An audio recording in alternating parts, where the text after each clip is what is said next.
Good morning all of you. देखो, welcome back. हम लोग आज स्टार्ट करेंगे बेटा, नेक्स्ट चैप्टर है अपना human capital development in India. बड़ा ही इंटरेस्टिंग चैप्टर है, बड़ा ही मस्त चैप्टर है, बहुत मजा आने वाला है पढ़ने के अंदर। देखो, मैं आपको उसमें पढ़ाने से पहले कुछ आपको डेफिनेशन सिखाना चाहूँगा, कुछ बेसिक टर्म सिखाना चाहूँगा। देखो, पहली डेफिनेशन जो आती है वो आती है फिजिकल कैपिटल। कौन सी आती है? Physical capital. Sir, physical capital का क्या मतलब होता है? सुनना ध्यान से। आज सपोज करो पेड़ था, मैंने क्या करा, उस पेड़ से लकड़ियाँ काटी, उस लकड़ियों को मशीनरी में प्रोसेस करा और उससे चेयर बनाई। क्या करा? चेयर बनाई। तो मैंने क्या करा, जो वुड थी वो ली, लकड़ियाँ ली, उसको मशीनरी में क्या करा, प्रोसेस करा और उससे एट द एंड क्या बनाई मैंने? चेयर। तो ये लकड़ी मेरे लिए क्या हो गई बेटा? इनपुट। क्या हो गई? इनपुट बोल लो या रॉ मटेरियल बोल लो। और इसमें मैंने एट द एंड क्या बनाया बेटा? आउटपुट। क्या बनाया बेटा मैंने? आउटपुट। तो मैंने क्या करा? इनपुट को प्रोसेस करके क्या बनाया? Output. That is called physical capital. That is called physical capital. मतलब वो सारे इनपुट जो हमें चाहिए होंगे आउटपुट बनाने के लिए, चाहे वो रॉ मटेरियल हो, चाहे वो प्लांट एंड मशीनरी हो, चाहे वो बिल्डिंग हो, चाहे वो कुछ भी हो। मतलब यहाँ किसकी बात कर रहे हैं हम बेटा? फिजिकल कैपिटल, नहीं फिजिकल कैपिटल। तो हम यहाँ किसकी बात कर रहे हैं? मेनली इनपुट की, कि वो सारे रॉ मटेरियल जो हमें चाहिए प्रोडक्शन को कैरी आउट करने के लिए। पढ़ते हैं physical capital. It includes all those inputs which are required in the process of production। तो मैंने क्या बोला? It includes all those inputs which are required in the process of production। वो सारे इनपुट जो हमें चाहिए प्रोडक्शन को कैरी आउट करने के लिए, such as plant, raw material, machinery, building, etc। तो क्या क्या बताया मैंने आपको? Plant, raw material, machinery, building, etcetera. That is called physical capital. किसकी बात करी? उन सारे इनपुट्स की जो हमें चाहिए हमारे प्रोडक्शन प्रोसेस को कैरी आउट करने के लिए। That is called physical capital.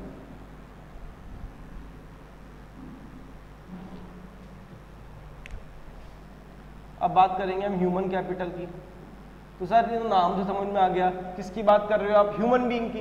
Human capital में कौन आएगा? Human being. तो यार उसमें क्या क्या चीज आएगी? एक तो उसकी नॉलेज, नॉलेज होना बहुत जरूरी है, स्किल्स होना बहुत जरूरी है, और एफिशिएंसी। तो हम किसकी बात कर रहे हैं बच्चों?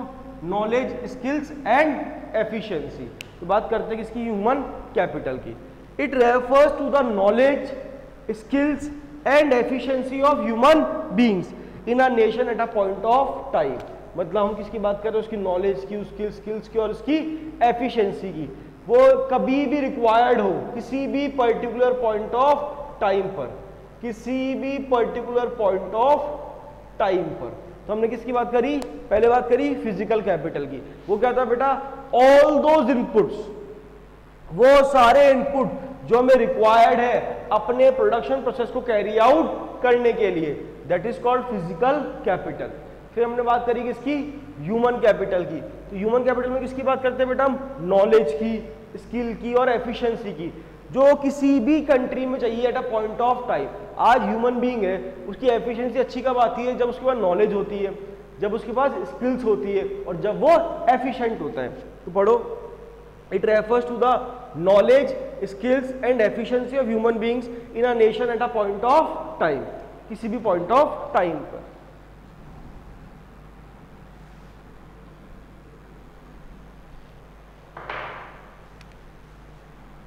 नेक्स्ट हम बात करेंगे बेटा ह्यूमन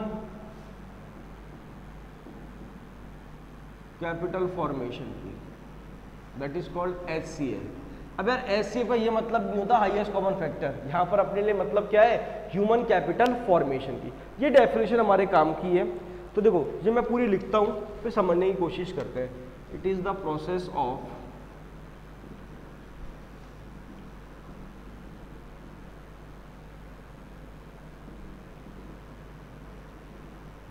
acquiring and increasing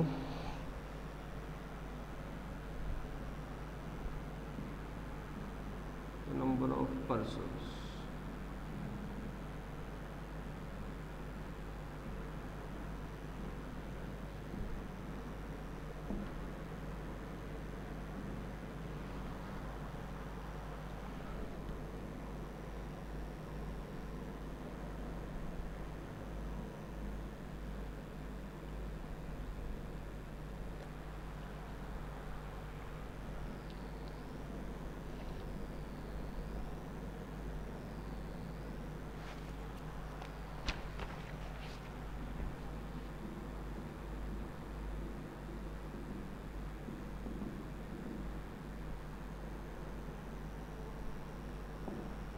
तो देखो हम किसकी बात करेंगे अब, ह्यूमन कैपिटल फॉर्मेशन की।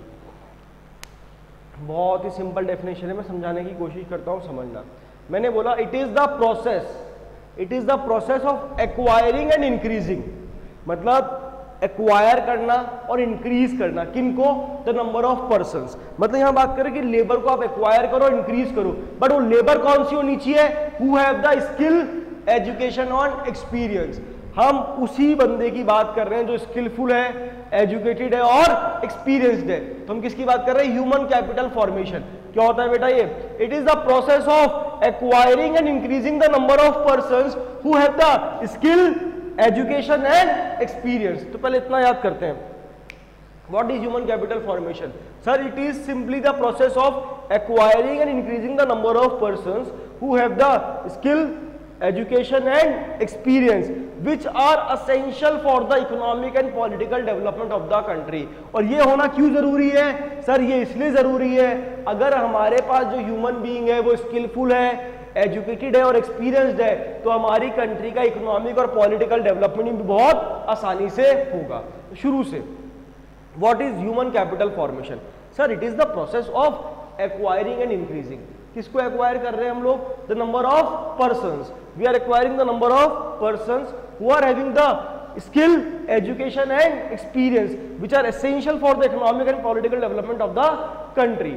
तो हमने बात करी ह्यूमन कैपिटल फॉर्मेशन की, तो तीन डेफिनेशन अपन ने कवर करी। पहली थी बेटा फिजिकल कैपिटल, एक थी ह्यूमन कैपिटल और एक थी ह्यूमन कैपिटल फॉर्मेशन। ये वाली इंपॉर्टेंट है तो याद होनी चाहिए। क्या बोला मैंने, process of acquiring and increasing the number of persons who having the, sir बेटा उनमें होना क्या चाहिए, स्किल, एजुकेशन एंड एक्सपीरियंस, और जो किस लिए जरूरी है, which are essential for the economic and political development of the country. Physical capital में हमने बात करी इनपुट्स की, वो सारे इनपुट्स जो रिक्वायर्ड है प्रोडक्शन प्रोसेस को कैरी आउट करने के लिए। ह्यूमन कैपिटल में बात करी हमने वही स्किल, नॉलेज और एक्सपीरियंस की, एफिशिएंसी की। यहाँ हमने बात करी प्रोसेस, कौन सा process, acquiring and increasing the number of people who are having the skill, education and experience which are essential for the economic and political development of the country. तो अपन ने तीन डेफिनेशंस पढ़ी।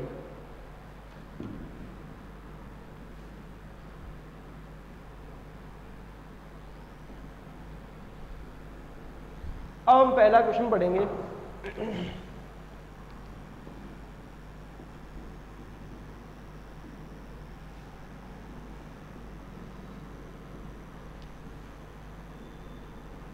Sources of human capital formation.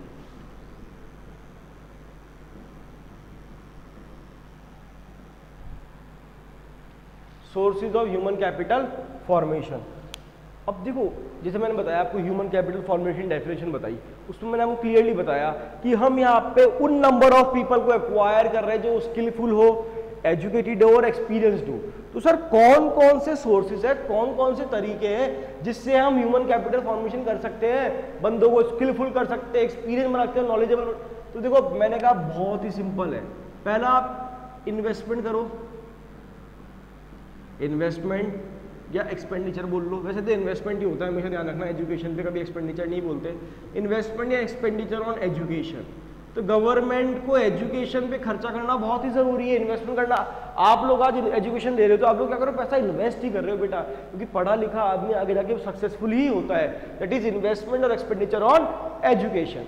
तो बेटा पढ़ रहे हैं हम sources of human capital formation. आज अपने फैमिली हम लोगों को पढ़ा रही है, क्यों पढ़ा रही है, दे आर इन्वेस्टिंग और मेकिंग एक्सपेंडिचर, दोनों बोल सकते हैं, खर्चा भी हो रहा है, इन्वेस्टमेंट भी कर रहे हैं। क्यों, इस होप से कि बच्चा आगे जाके स्किलफुल बनेगा, नॉलेजेबल बनेगा, एक्सपीरियंस बनेगा और कुछ अपनी लाइफ के अंदर कुछ अच्छा करेगा। That is we are doing investment और एक्सपेंडिचर ऑन एजुकेशन। तो ये पहला सोर्स है ह्यूमन कैपिटल फॉर्मेशन का। आज चाहे आप अपना ले लो, आज हमारा पहला स्टेप भी क्या होता है, हम पढ़े लिखे हमारे बच्चों को पढ़ाए लिखाए। क्यों, क्योंकि वी वांट हिम और we want her to be a successful person in the future. The most important source of human capital formation is to invest on the education system and training of people। तो बेटा सबसे important part क्या है, to invest on the education system and training of people. Education system में invest करना और लोगों की ट्रेनिंग की हम यहाँ बात कर रहे हैं। And education enables an individual to make a good living throughout his life. क्योंकि सर जो एजुकेशन एक ऐसी चीज है जो किसी भी इंडिविजुअल को इतना एबल बनाती है कि वो अपनी पूरी लाइफ को अच्छे से निकाल सकता है। सिंपल सर, उससे होगा क्या? A good education system result in the overall development of the economy. अगर हमारी कंट्री का एजुकेशन सिस्टम अच्छा होगा तो हमारी कंट्री का ओवरऑल डेवलपमेंट भी होगा। As education generates technical skills and creates a manpower, क्योंकि सर जो एजुकेशन है वो क्या जनरेट करता है? Technical skills. और कैसी मैन पावर क्रिएट कर रहा है बेटा? Efficient manpower. कि एजुकेशन से हो रहा क्या है बेटा? टेक्निकल स्किल्स क्रिएट होती है। आज जो एजुकेटेड पर्सन है ना वो क्या होता है बेटा? स्किलफुल होता है। क्या होता है बेटा? स्किलफुल। मैंने क्या बोला? इन एजुकेशन में इन्वेस्टमेंट करना बहुत ही ज़रूरी है। अगर हमारी कंट्री का एजुकेशन सिस्टम अच्छा होगा तो हमारी कंट्री का डेवलपमेंट भी होगा। और एजुकेशन से होता क्या है बेटा? It increase efficiency and creates a man power. लोगों की एफिशिएंसी को इंक्रीज करेगा और ऐसी मैन पावर क्रिएट करेगा जो हमारी कंट्री के डेवलपमेंट के अंदर रोल प्ले करती है। The good education system result in the overall development of the economy as education generates technical skills and creates a manpower which suits for improving the total productivity of the economy, जो कि बहुत ही ज़रूरी है country की total productivity को improve करने के लिए। तो हमने पहला पॉइंट पढ़ा बेटा इन्वेस्टमेंट और एक्सपेंडिचर ऑन एजुकेशन। दूसरा पॉइंट आता है बेटा एक्सपेंडिचर ऑन हेल्थ।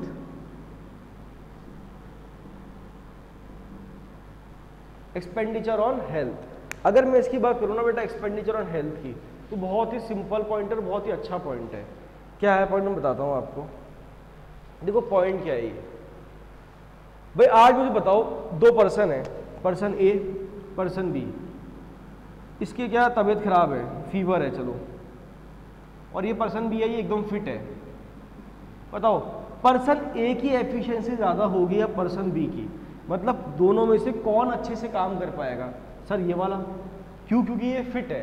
तो ये पुरानी कहावत भी है, हेल्थ इज वेल्थ। सुना होगा आपने। सर क्या सुना होगा? Health is wealth. कि देखो किसी भी काम को करने के लिए हेल्दी होना बहुत ही जरूरी है। तो अपन बोलते हैं अगला पॉइंट एक्सपेंडिचर ऑन हेल्थ। दो मैं बात करता हूं, health is wealth is an old saying. क्या कहावत है बेटा? Health is wealth is an old saying which directly signifies that a healthy mind is much more effective and productive। और ये डायरेक्टली क्या बताता है कि एक जो हेल्दी माइंड है वो ज्यादा एफिशिएंट होता है और ज्यादा प्रोडक्टिव होता है as compare to the sick mind. एक हेल्दी माइंड ज्यादा कैपेबल होता है as compare to the sick mind. That is why ये बहुत ही जरूरी है अपने आप को हेल्दी रखना। हेल्दी रहोगे तो आपकी एफिशिएंसी भी ज्यादा रहेगी। तो health is wealth is an old saying which directly signifies that a healthy mind is much more effective and productive than a sick mind, and expenditure on health makes an individual more productive। और अगर हम health पे expenditure करते हैं ना तो जो individual है वो ज़्यादा कैपेबल होता है, ज़्यादा प्रोडक्टिव होता है, and hence it contributes more in the GDP of the nation. और जो उसका कॉन्ट्रीब्यूशन है वो भी इंक्रीज हो जाता है। किसके अंदर? कंट्री के डेवलपमेंट के अंदर।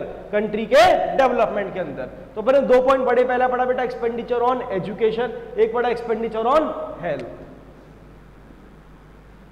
नेक्स्ट आता है बेटा एक्सपेंडिचर ऑन इंफॉर्मेशन।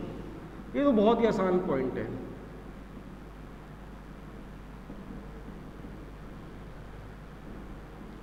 देखो इंफॉर्मेशन बहुत ही जरूरी है। आज सपोज करो मुझे जॉब चाहिए है ना, बट लेकिन मेरे को नॉलेज ही नहीं है कि कौन सी कंपनी में वैकेंसी है कौन सी में नहीं है। मुझे जब तक पता ही नहीं चलेगा, और पता कैसे चलेगा? जब मैं उस इंफॉर्मेशन को गैदर करने की कोशिश करूंगा।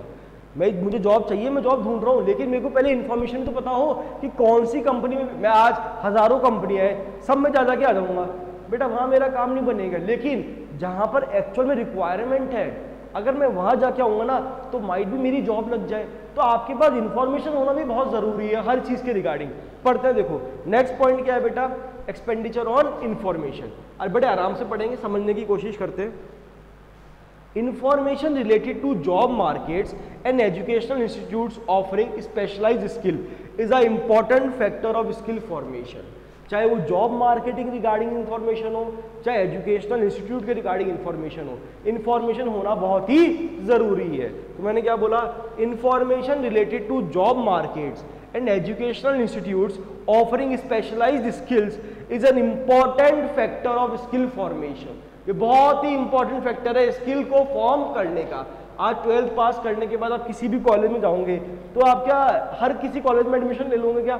नहीं, आप क्या करोगे, पहले 4-5 कॉलेज सेलेक्ट करोगे, फिर उन 4-5 कॉलेज के बारे में इंफॉर्मेशन गैदर करने की कोशिश करोगे कि कौन सा कॉलेज अच्छा है, कौन से कॉलेज के प्लेसमेंट अच्छे हैं, कौन से कॉलेज से मैं ज़्यादा अच्छी एजुकेशन ले सकता हूँ। तो आप भी पहले क्या करोगे, नॉलेज लेने की कोशिश करते हो और फिर उनमें से अपन एक चूज करते हैं जो हमें बेस्ट लगता है। फिर उन्होंने यही चीज़ बोली, चाहे इंफॉर्मेशन जॉब मार्केट के रिगार्डिंग हो, चाहे इंफॉर्मेशन एजुकेशनल इंस्टीट्यूट के रिगार्डिंग हो, इंफॉर्मेशन होना बहुत ही जरूरी है।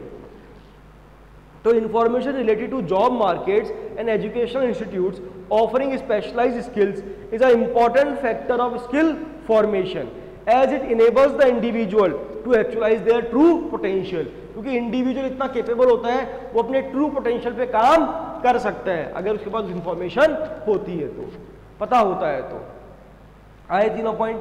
पहला पढ़ा बेटा एक्सपेंडिचर ऑन एजुकेशन, एक पढ़ा एक्सपेंडिचर ऑन हेल्थ, एक पढ़ा expenditure on investment. Next point आता है बेटा ऑन द जॉब ट्रेनिंग।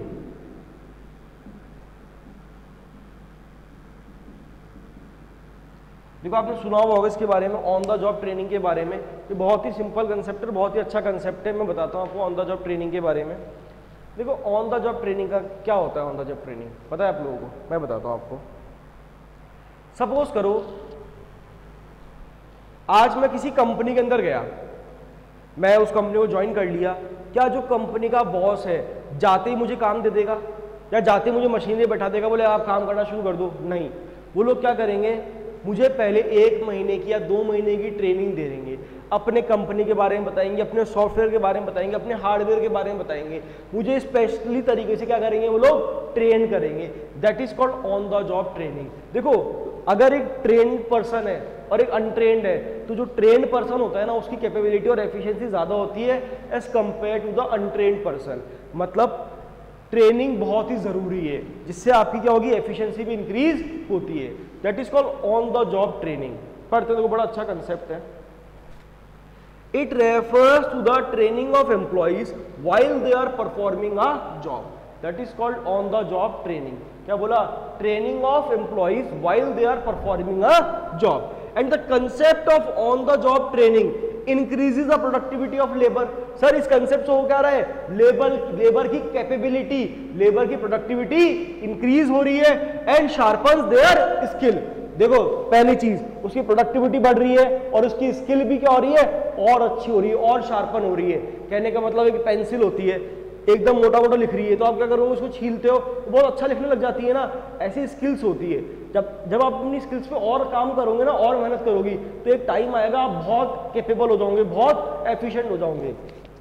यहाँ मैंने बोला ऑन द जॉब ट्रेनिंग में 2 चीज बताई, सर लेबर की प्रोडक्टिविटी इंक्रीज हो रही है और उनकी स्किल्स भी इंप्रूव हो रही है। The concept of on the job training increases the productivity of labour and sharpens their skill as they work under a professional guidance. क्यों सर, क्योंकि they are working under the professional guidance, वो किसी professional के अंदर काम कर रहे हैं। Moreover, it enables the workers to adopt new technology and create human capital। और ये और चीज क्या सिखाती है, जब आपको ट्रेनिंग दी जाती है, कोई ऐसी मशीनरी है जिसके बारे में आपको नॉलेज नहीं है, तो ट्रेनिंग में पूरा उस मशीनरी के बारे में आपको सिखाएंगे, आपको बताएंगे, तो आपके टाइम क्या आएगा, आप उस नई टेक्नोलॉजी को अडॉप्ट कर सकते हो, आपको कुछ नया सीखने को मिलेगा। जिन्होंने ये बोला, moreover it enables the workers to adopt new technologies and hence creates human capital। नई टेक्नोलॉजी को आप अडॉप्ट करोगे और क्या क्रिएट होगा बेटा, human capital. That is we हमने पढ़ा सोर्सेज ऑफ ह्यूमन कैपिटल। क्या क्या पढ़ा, investment on education, expenditure on health, expenditure on information, on the job training. और लास्ट पॉइंट आता है बेटा अपना माइग्रेशन। लास्ट पॉइंट आता है माइग्रेशन। देखो मैं माइग्रेशन का मतलब बताऊँ ना, बहुत ही सिंपल होता है, moving from one place to another, that is called migration. जब हम एक प्लेस छोड़ के दूसरी प्लेस पे जाते हैं तो हम उसको क्या बोलते हैं, माइग्रेशन। और जनरली माइग्रेशन क्या होता है, from rural areas to urban areas. Migration is generally from rural to urban areas. और ऐसा क्यों होता है सर, ऐसा इसलिए होता है in search of better job opportunities, मतलब उनको लगता है कि हम अर्बन एरिया में जाएंगे तो हमें अच्छी एम्प्लॉयमेंट अपॉर्चुनिटी मिलेगी, होता भी है। In search of good standard of living, तो जनरली माइग्रेशन क्यों होता है? In search of better employment opportunities, in search of good standard of living. तो हम बात करते हैं माइग्रेशन की। It refers to moving from one place to another and it contributes to human capital formation. और माइग्रेशन भी contribute करता है बेटा किसमें? ह्यूमन कैपिटल फॉर्मेशन में। कैसे? As it enables the utilisation of inactive skills of the people. देखो आज एक गांव में एक आदमी बैठा था, वो बेरोजगार था, उसके पास कोई काम नहीं था, तो जो उसकी स्किल्स है ना कैसी है? इनएक्टिव, उसकी स्किल्स काम में नहीं आ रही। लेकिन जैसे ही वो शहर में आया उसको काम मिल गया, अब उसकी स्किल्स क्या थी? काम में आ रही थी। उससे हुआ क्या बेटा? जब वो रूरल एरिया में क्या था? अनएम्प्लॉयड था, तो उसकी स्किल्स कैसे बढ़ी थी? साइलेंट। लेकिन जैसे ही वो अर्बन एरिया में आया उसको काम मिल गया तो उसकी स्किल्स कैसी हो गई? एक्टिव। तो पहली चीज, it helps in utilisation of inactive skills of the people, मतलब वो स्किल्स जो पहले काम में नहीं आ रही थी अर्बन एरिया में आती हुई क्या हो गई? उन स्किल्स को हम यूज कर पा रहे हैं। It contributes to human capital formation. कैसे? As it enables the utilisation of inactive skills of the people और it facilitates better utilisation of resources. और दूसरा क्या बोला मैंने? जो रिसोर्सेज है उसको हम कैसे यूज कर रहे हैं बेटा? बेस्ट मैनर में। That is called optimum utilisation of resources. मैंने बता रखा है इसका मीनिंग। गन्ने वाले का एग्जांपल लो, गन्ने वाला गन्ने का जूस बनाता है, एक बार गन्ना डाला, दूसरी बार डाला, तीसरी बार डाला, चौथी बार डाला, जब तक उसका रस नहीं निकल जाता, पूरा रस निकल गया फिर भी वो नींबू डाल देगा और धनिया डाल देगा, पुदीना डाल देगा, फिर डाल देगा एक चक्कर और। क्यों कर रहा है वो? वो अपने रिसोर्सेज को बेस्ट मैनर में क्या कर रहा है बेटा? यूज कर रहा है। That is called optimum utilisation of resources. और सर जनरली लोग क्यों माइग्रेट करते हैं? मैंने आपको बताया, जनरली लोग इसलिए माइग्रेट करते हैं अच्छी जॉब अपॉर्चुनिटी के लिए, बेटर स्टैंडर्ड ऑफ लिविंग के लिए। तो people migrate from rural to urban areas in order to find better earnings and good standard of living. किस लिए माइग्रेट करते हैं बेटा? Better earnings and good standard of living. तो देखो हमने एक टॉपिक पढ़ा, sources of human capital formation. कितने पॉइंट पढ़े इसमें अपन ने? 5। पहला पढ़ा बेटा इन्वेस्टमेंट या एक्सपेंडिचर ऑन एजुकेशन, दूसरा पढ़ा एक्सपेंडिचर ऑन हेल्थ, तीसरा पढ़ा एक्सपेंडिचर ऑन इंफॉर्मेशन। 3 तो आपको वैसे ही याद हो गए। 3 पॉइंट कैसे याद करोगे? खर्चे के। किस किस पे खर्चा किया बेटा? एजुकेशन पे, हेल्थ पे और इंफॉर्मेशन। और 2 फर्जी पॉइंट कौन कौन से? ऑन द जॉब ट्रेनिंग और माइग्रेशन। तो बोलो कितने पॉइंट पढ़े? 5। 3 तो खर्चा के कौन कौन से? Expenditure on education, expenditure on health, expenditure on information. 2 फर्जी कौन कौन से? ऑन द जॉब ट्रेनिंग और माइग्रेशन।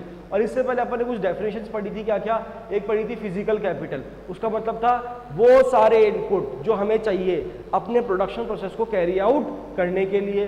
फिर एक पढ़ा आपने ह्यूमन कैपिटल। ह्यूमन कैपिटल मैंने बताया आपको स्किल, नॉलेज या efficiency required in a nation at a particular point of time. किसी भी पॉइंट ऑफ टाइम में वो जब चीजें चाहिए होती। फिर अपन ने पढ़ी ह्यूमन कैपिटल फॉर्मेशन। वो क्या थे बेटा? Process of acquiring increasing the number of people. कौन से? Who have skill, knowledge and experience and which are essential for the economic and political development of the country. वो बहुत ही जरूरी थी किस लिए? कंट्री के इकोनॉमिक और पॉलिटिकल डेवलपमेंट के लिए। That is called human capital formation. तो अपने चैप्टर स्टार्ट किया है human capital development in India.